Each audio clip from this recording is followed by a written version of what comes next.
Innal hamdalillah nahmaduhu wa nasta'inuhu wa nastaghfiruh wa na'udzu billahi min syururi anfusina wa min sayyiati a'malina may yahdihillahu fala mudhillalah wa may yudlil fala hadiyalah. Asyhadu an la ilaha illallah wahdahu la syarikalah wa asyhadu anna Muhammadan abduhu wa rasuluhu alladzi la nabiyya ba'da amma ba'd. Faqala Allah Ta'ala fil Qur'anil Karim, A'udzu billahi minasy syaithanir rajim, walitukmilul iddata walitukabbirullaha ala ma hadakum wa la'allakum tashkurun. Wa qala aidan, wa may yu'azzimu sya'airallah fa innaha min taqwal qulub. Al-ayah. Ja'a an ibni Umar radhiyallahu anhuma annahu qala kana yukabbiru yaumal fitri idza ghada ilal musalla hatta yakhrujal imam. Al-hadis.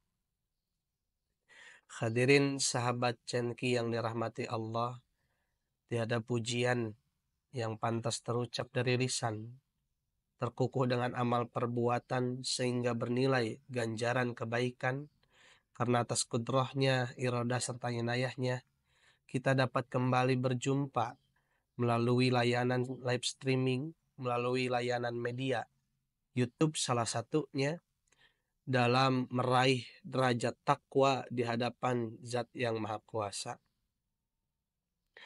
Hadirin sahabat Cenki yang dirahmati Allah SWT, di hari-hari terakhir ini, di sisa-sisa perjuangan kita di bulan Ramadan ini, kita akan berada di fase di mana kita mendapatkan hasil di penghujung yang mendebar-debarkan hati ketika kita telah melaksanakan ibadah 1 bulan penuh di bulan Ramadan, kemudian kita disambut dengan Aidun, yaitu hari raya. Maka menjelang beberapa hari ke depan hari raya Idul Fitri, Nabi Muhammad SAW memberi beberapa panduan, memberi beberapa rangkuman, rangkaian acara atau amalan yang mesti dilakukan pada hari raya. Hadirin yang dirahmati Allah Subhanahu wa taala, dalam Quran surat Al-Baqarah ayat 185, Allah Subhanahu wa taala berfirman, walitukmilul iddata walitukabbirullaha, dan jika sudah disempurnakan iddah, hitungannya, maksudnya hitungan di sini adalah apa? Ayyaman ma'dudat, yaitu hari-hari yang telah ditentukan. Jadi maksudnya ketika Ramadan telah selesai, Ramadan telah full 1 bulan penuh, maka walitukabbirullaha, bertakbirlah atas nama Allah. Inilah syariat yang pertama. Ketika Ramadan telah selesai, maka kita dianjurkan untuk bertakbir kepada Allah. Dalam Quran surat Al-Hajj yang tadi saya bacakan di muqaddimah, Allah Subhanahu wa taala berfirman, "Wa may yu'azzimu sya'airallah." Siapa yang mengagungkan syiar-syiar Allah. Nah, salah satu daripada syiar Allah itu adalah walitukabbirulllah, yaitu bertakbir atas nama Allah. Bahwa ketika telah selesai bulan Ramadan, kita bertakbir, atau istilah dari kita lumrahnya itu disebut dengan takbiran, itu merupakan bagian daripada syiar nama-nama Allah, syiar tentang ismun Allah. Itulah yang dimaksud dalam Quran surat Al-Hajj ayat 32. Wa may yu'azzimu sya'airallah. Siapa yang mengagungkan, yang memuliakan atau menghidupkan syiar-syiar Allah, fa innaha min taqwal qulub. Hal itu terjadi tiada lain karena ketakwaan hati. Tiada lain, kita lihat dalam Quran surat Al-Baqarah ayat 185. bahwasannya tujuan daripada saum Ramadan itu adalah untuk bertakwa. Salah satu bentuk takwa adalah bertakbir ketika bulan Ramadan itu telah selesai.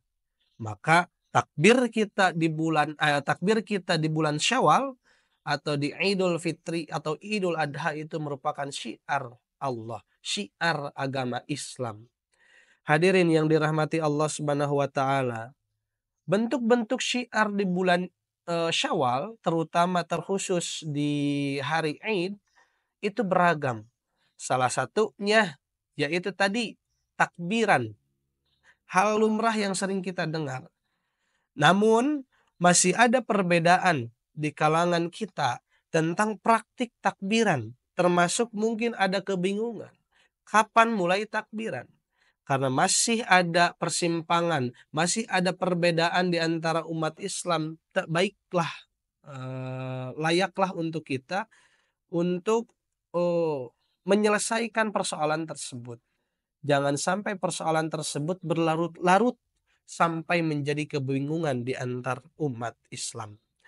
Hadirin yang dirahmati Allah Subhanahu wa taala, kalaulah kita perhatikan hadis-hadis Nabi, hadis-hadis yang diriwayatkan oleh para sahabat, yang diceritakan oleh sahabat ketika menjelaskan praktik syiar di Idul, yaitu Idul Fitri atau Idul Adha, bagaimana para sahabat menjelaskan secara terkhusus pada Idul Fitri, yaitu dari dari Ibnu Umar radhiyallahu anhuma, semoga Allah meridhoi kepada keduanya, kepada Umar dan Ibnu Umar. Dia berkata, kana yukabbiru yaumal fitri idza goda ilal musalla hatta yakhrujal imam. Keadaan kami itu bertakbir pada hari fitri, atau kita sebut dengan Idul Fitri, idza goda ilal musalla hatta yakhrujal imam. Dari mulai munculnya matahari. Berarti bisa dipastikan takbiran dimulai pada Idul Fitri adalah setelah selesai sholat subuh. Setelah selesai waktu subuh. Jadi selama belum masuk waktu subuh di hari raya Idul Fitri, belum ada syariat untuk bertakbir. Ini juga menjadi panduan kepada kita bahwa syariat Idul Fitri itu selain tadi membagikan zakat misalkan, zakat pada Idul Fitri itu dibagikan setelah selesai sholat subuh sampai Idul Fitri, sampai selesai sholat gitu. Nah maka begitupun dengan takbirannya. Takbirannya dimulai ketika selesai sholat subuh sampai hatta yakhrujal imam. Maksud yakhrujal imam ini adalah ketika sholat id dimulai. Disitulah rentan waktu yang kita sebut dengan ibadah yang sempit. Ibadah yang telah ditentukan waktunya. Salah satunya yaitu syariat tentang takbiran di Idul Fitri, yaitu dimulai dari setelah selesai sholat subuh sampai dimulai sholat Idul Fitri. Inilah syariatnya. Berbeda halnya dengan Idul Adha. Idul Adha dimulainya pada tanggal 9 hari Arafah gitu kan. Dimulai dari tanggal 9 sampai pada tanggal 13. Inilah perbedaan.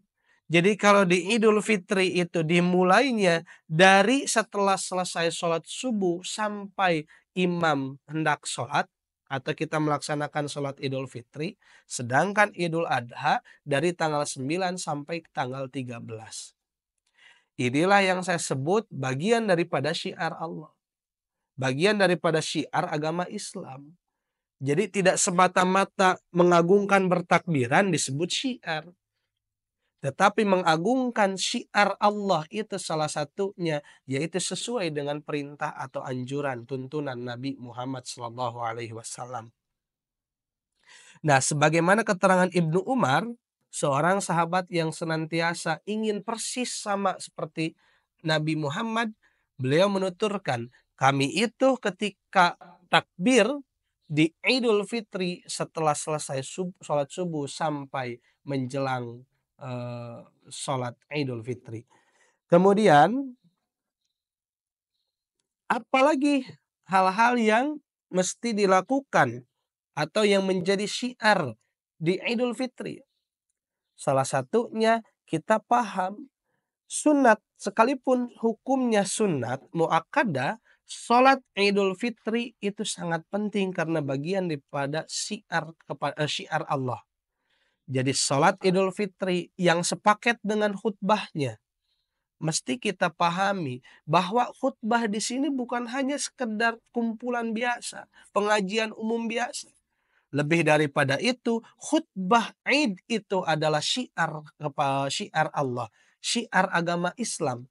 Menunjukkan bagaimana begitu luar biasanya, bagaimana begitu kompaknya agama Islam mengatur umatnya dalam beribadah kepada Allah Subhanahu wa taala. Inilah penting bagi kita. Oleh karena itu, ketika kita melaksanakan Idul Fitri, dimulai dari sholatnya, kemudian dilanjut dengan mendengarkan khutbahnya, maka inilah rangkaian Idul Fitri. Hal itu sebagaimana Nabi ketika menceritakan, bersabda tentang yang diabadikan oleh Imam Al-Bukhari dalam kitab Sahih Bukhari-nya, ketika ada wanita yang sedang haid, wanita yang sedang dipingit sekalipun, Nabi memerintahkan mereka untuk keluar, menyaksikan bagaimana agama Islam itu begitu luar biasa, menyaksikan bagaimana umat Islam itu begitu banyak gitu. Syiar Allah disitulah nilai syiar-syiar Allah, nilai-nilai mengagungkan syiar-syiar Allah. Hadirin yang dirahmati Allah Subhanahu wa taala, maka tak patut bagi kita menganggap sebelah mata rangkaian yang kita lakukan pada hari raya Idul Fitri sebagai ritual yang dianggap tidak penting, padahal itu bagian daripada pengagungan, pemuliaan terhadap syiar-syiar Allah. Hadirin sahabat Cenki yang dirahmati Allah Subhanahu wa taala, lantas kemudian hal-hal yang menjadi syiar selain tadi bertakbir, kemudian menyaksikan sholat juga khutbah, sekalipun dia sedang haid, tidak ikut sholat, setidaknya dia menyaksikan khutbah imam. Selain dari kedua itu, ada juga anjuran Nabi ketika kita di hari raya, yaitu memakai pakaian yang paling terbaik. Jadi urusan tentang membeli baju baru, pakaian baru gitu kan, seperti lagunya gitu kan, ada lagu baju baru alhamdulillah ya kan, dipakai di hari raya.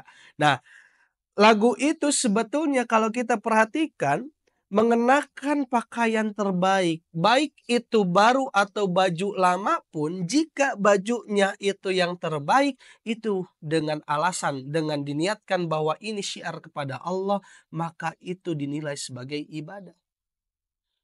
Jadi tidak sia-sia gitu kan, beli baju yang harganya ratusan ribu, tapi bisa jadi sia-sia kalau kita niatkan bukan syiar Allah gitu, bukan syiar agama Islam. Jadi sia-sia harga 500.000 teh gitu kan. Maka penting bagi kita mengenakan pakaian terbaik, tiada lain saya mengenakan pakaian yang paling bagus, pakaian yang paling mencerang, herang gitu kan. Tiada lain ini bagian bentuk daripada pengagungan syiar nama Allah, syiar agama Islam. Maka insya Allah jika kita mengenakan pakaian dengan niat tadi syiar Allah, syiar agama Islam, maka itu pasti akan bernilai ibadah, bernilai ganjaran pahala. Itu yang ketiga. Jadi selain tadi takbir, ini yang paling utama. Takbir, kedua menyaksikan sholat dan juga melaksanakan sholat dan juga mendengarkan khutbah, atau juga menyaksikan imam sedang berkhutbah, menyaksikan umat Islam berkumpul. Itu bagian daripada syiar agama Allah, syiar agama Islam. Yang ketiga, mengenakan pakaian terbaik. ketika kita, eee, melaksanakan sholat Idul Fitri atau ada pada suasana Idul Fitri. Nah, yang keempat itu adalah tahniyah, mengucapkan ucapan selamat. Jadi ada, doa-doa yang sering dilakukan oleh para sahabat ketika di hari raya Idul Fitri. Sebagaimana riwayat yang disebutkan, dalam Musnad Ahmad, Imam Ibnu Hajar menjelaskan dalam kitab Fathul Bari dengan sanad yang hasan dari sahabat Jubair bin Nufair. Dia mengatakan, "Kana ashabu Rasulillahi sallallahu alaihi wasallam idzal taqau yaumal Id yaqulu ba'duhum li ba'din taqabbalallahu minna wa minka."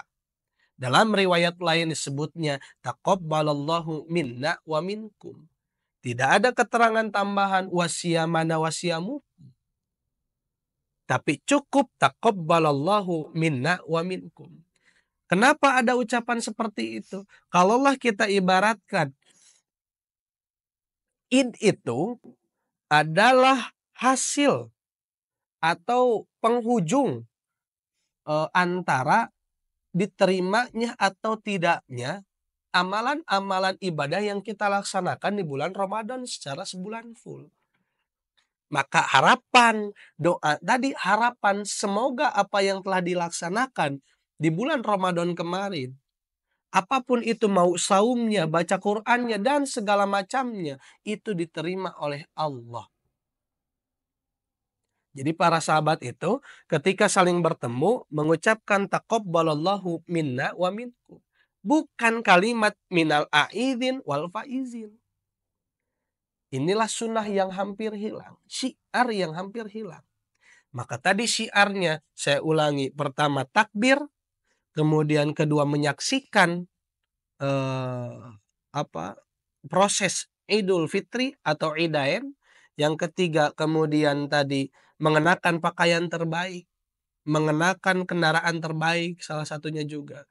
Dan yang keempat yaitu mengucapkan tahniyah, saling mendoakan taqabbalallahu minna wa minka atau taqabbalallahu minna wa minkum. Inilah yang menjadi syiar atau rangkaian ritual, rangkaian acara pada Idul Fitri. Hadirin sahabat Cenki yang dirahmati Allah Subhanahu wa taala. Tadi 4 rangkaian yang dilaksanakan pada Idul Fitri, takbiran, kemudian keluar menyaksikan proses ibadah Idul Fitri dari sholat dan khutbahnya, kemudian yang ketiga yaitu mengenakan pakaian terbaiknya, dan yang keempat yaitu mengucapkan tahniyah, saling membalas ucapan selamat dengan ucapan taqabbalallahu minna wa minkum. Nah, itulah rangkaian ketika Idul Fitri. Selain daripada itu, sebetulnya masih banyak rangkaian-rangkaian yang yang dianjurkan oleh Rasulullah Shallallahu Alaihi Wasallam. Nah, cuman yang saya ingin tegaskan, bagaimana perhatian Nabi ketika Idul Fitri itu terjadi. Salah satunya, sekalipun tidak membatalkan prosesi atau sholat Idul Fitri, ketika imam berkhutbah tetap dianjurkan untuk kita memperhatikan imam yang sedang berkhutbah. Kenapa demikian? Karena inilah bagian daripada syiar agama Islam. Jadi pangkalnya tetap pada syiar agama Islam. Jadi Idul Fitri itu adalah hari khusus yang dijadikan sebagai syiar agama Allah. Yang tadi saya sebutkan ada 4 poin. Takbir, mengenakan pakaian terbaik, kemudian mengucapkan tahniyah, dan juga menyaksikan, menyaksikan sholat dan juga khutbah imam. Maka mendengarkan khutbah imam sekalipun tidak membatalkan ketika kita berbicara, tetapi yang pasti ada nilai syiarnya, maka perhatian terpusat pada imam yang sedang berkhutbah adalah disunnatkan, dianjurkan gitu.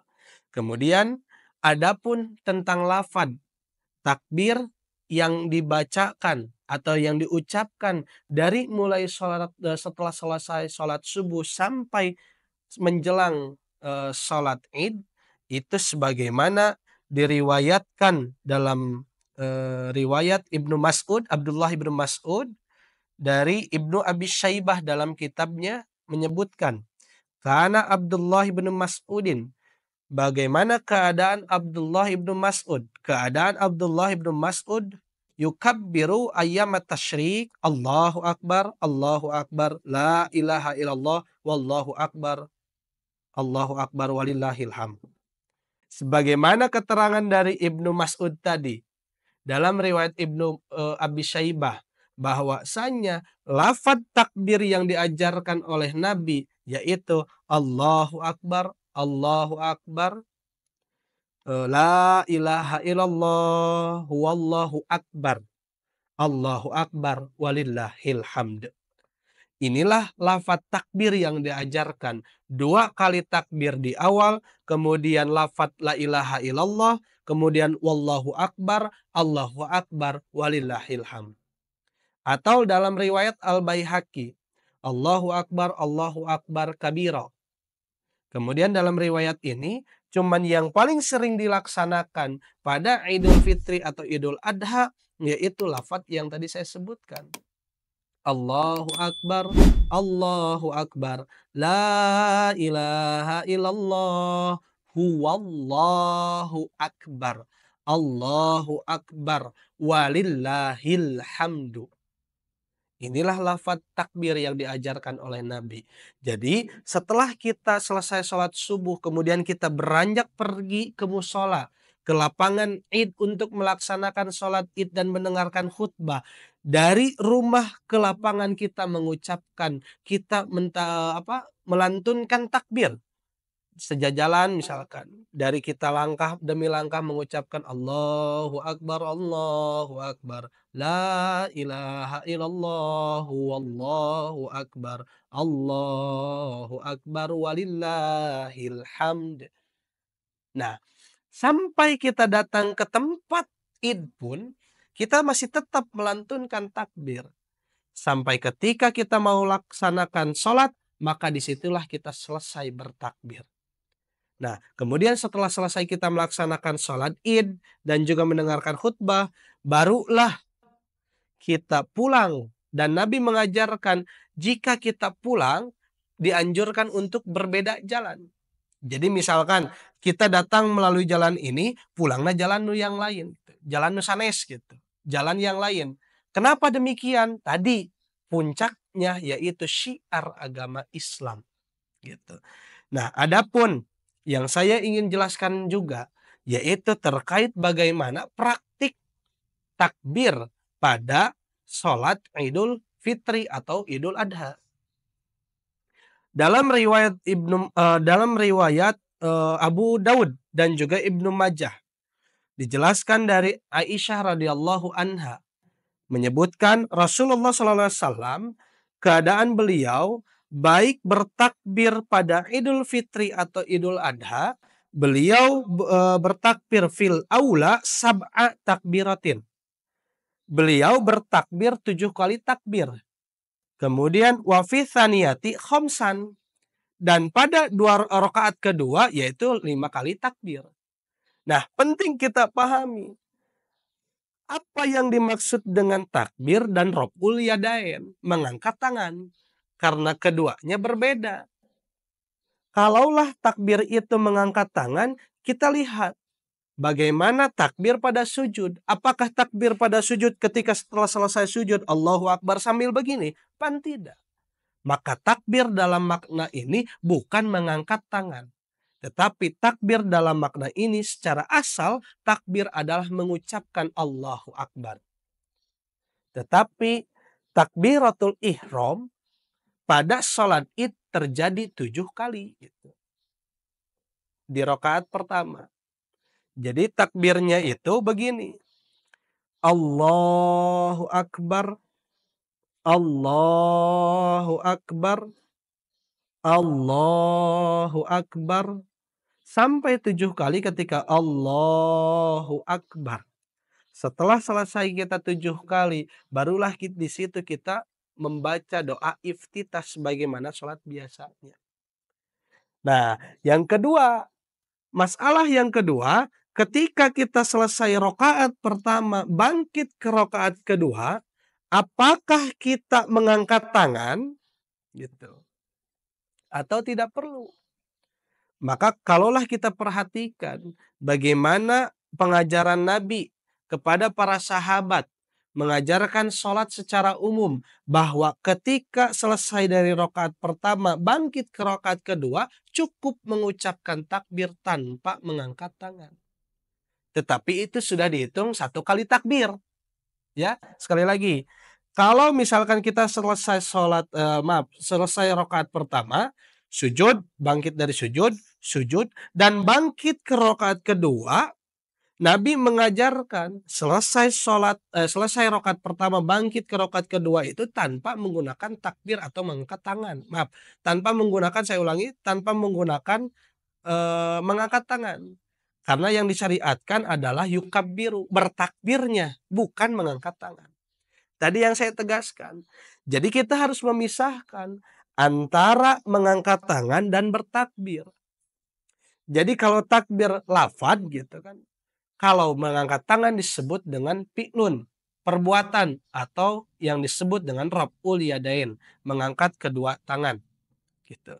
Nah, jadi ketika selesai rakaat pertama, kita bangkit ke rakaat kedua, tidak usah mengangkat tangan Allahu Akbar. Tapi cukup kita bertakbir Allahu Akbar. Langsung begini, kemudian barulah kita memulai lagi Allahu Akbar. Sudah masuk ke takbir yang kedua. Lalu lanjutkan lagi Allahu Akbar. Takbir ketiga Allahu Akbar. Takbir keempat Allahu Akbar. Takbir kelima. Jadi lafadznya 5 kali takbir, tapi pada rakaat kedua mengangkat tangannya 4 kali. 1 takbir bangkit dari rakaat pertama ke rakaat kedua, itu 1 kali takbir, 4 takbir sisanya sambil mengangkat tangan. Itulah rangkaian takbir yang dilaksanakan oleh Rasulullah.